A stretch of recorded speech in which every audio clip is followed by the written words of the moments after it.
जुड़ गए हैं, उनसे बातचीत कर लेते हैं।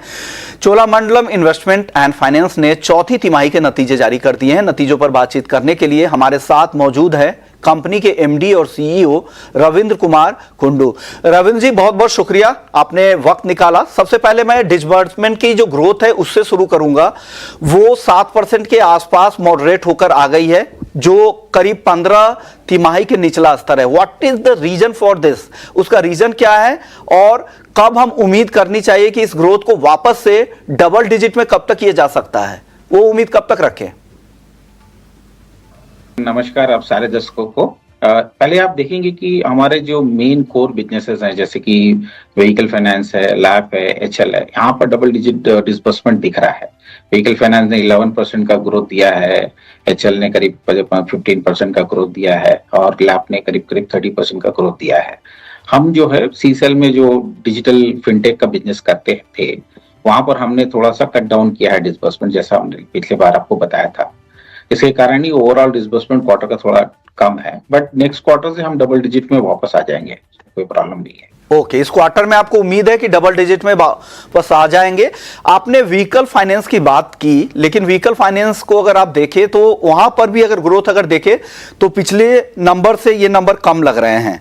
कहां से ये प्रेशर आ रहा है? टू व्हीलर से, फोर व्हीलर से, या यूज व्हीकल से, या नए व्हीकल से? कहां पर प्रेशर आया जिस वजह से पिछले तिमाही के मुकाबले यहां पर थोड़ा सा दबाव दिखा है? नहीं, मेनली कमर्शियल व्हीकल का सेल डाउन है। आप देखेंगे कि पिछले साल कमर्शियल व्हीकल में ग्रोथ बहुत कम रहा, लो सिंगल डिजिट में ग्रोथ रहा है, जिसके कारण इंटायर इंडस्ट्री में डिसबर्समेंट का इम्पैक्ट आया है। फिर भी हम व्हीकल फाइनेंस में पूरे साल भर में 12% डिसबर्समेंट लाने में कामयाब रहे। उसका कारण ये है कि हम अदर प्रोडक्ट में भी फोकस किया है, जैसे कि ट्रैक्टर है, टू व्हीलर है, कार्स एंड एमयूवीज है। यहाँ पर डिसबर्समेंट हमारा अच्छा रहा है। साथ में हम यूज व्हीकल में अच्छा काम कर रहे हैं। तो इसके कारण जैसे ही हम नए साल में अब एंट्री लेंगे तो ये सारे डिसबर्समेंट जो हम अच्छा कर रहे थे और ज्यादा अच्छे होने की संभावना है, क्योंकि लास्ट ईयर इलेक्शन का इम्पैक्ट आया था, इस साल इलेक्शन का इम्पैक्ट नहीं आएगा। तो मैं ये सोचता हूँ कि इस साल जो है कमर्शियल व्हीकल में इंप्रूवमेंट आना चाहिए, और अगर उसमें इंप्रूवमेंट आता है तो हम 15% डिसबर्समेंट को क्रॉस कर जाएंगे इस साल। सर, एक बहुत ही इंटरेस्टिंग डेवलपमेंट आपकी तरफ से देखने को मिल रही है, वो है कि लंबे समय के बाद आपकी कंपनी फिर से गोल्ड लोन में एंट्री कर रही है। इसके पीछे रीजन क्या है? क्या जो जिस तरह से प्राइसेस बढ़े हैं ये वजह है, लोगों का ट्रैक्शन बढ़ा है गोल्ड को लेकर, या अगर आप एंट्री कर रहे हैं तो इसमें कौन कौन सी ज्योग्राफी होगी जहां से आप शुरू करना चाहेंगे, और किस तरह के एयूएम की कंपनी उम्मीद कर रही है 3 से 5 सालों में? देखिए, हमने पर्सनल लोन भी पहले बंद किया था, फिर अभी चालू किया है, क्योंकि पर्सनल लोन में भी आप देखेंगे कि अभी पर्सनल लोन को करने के लिए ब्यूरो का स्कोर अवेलेबल है, अंडरराइटिंग अच्छी तरीके से अवेलेबल है, तो अच्छे तरीके से आप इवैल्यूएट कर सकते हैं कस्टमर को और पर्सनल लोन, बिजनेस लोन दे सकते हैं। उसी तरह से गोल्ड लोन भी, जो पहले की प्रॉब्लम थी कि कैसे आप गोल्ड लोन को सिक्योरिटी कैसे स्टोर करेंगे, कैसे आप ट्रैक करेंगे, मॉनिटर करेंगे, तो वो सारी चीजें उस समय उतनी अवेलेबल नहीं थी। आज हम RFID के द्वारा गोल्ड लोन को ट्रैक कर सकते हैं कि गोल्ड का जो ऑर्नामेंट है वो आपके वॉल्ट से कब बाहर निकल रहा है, कब अंदर जा रहा है, क्या वो अंदर में है या बाहर में है, कमांड सेंटर से कंट्रोल कर सकते हैं। ये सारी सुविधा आज उपलब्ध है।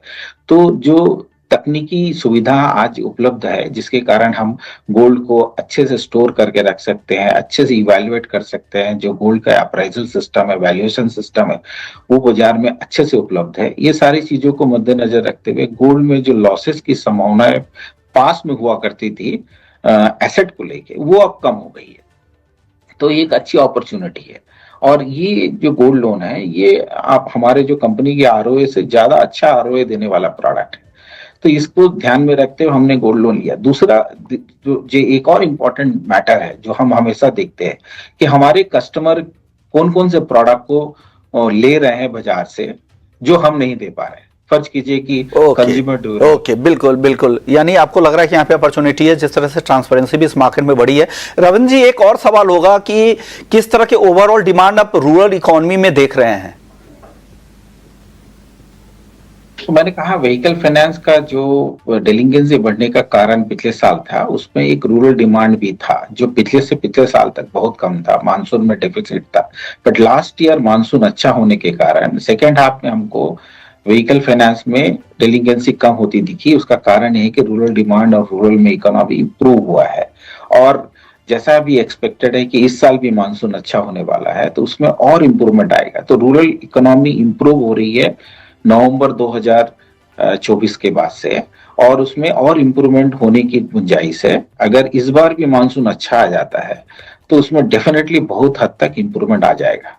ओके, चलिए, उम्मीद है कि आगे चीज़ों में स्थिति सुधार होगी और बेहतर आपसे उम्मीद की जा रही है। शुक्रिया रविंद्र जी, ये थे हमारे साथ बातचीत करने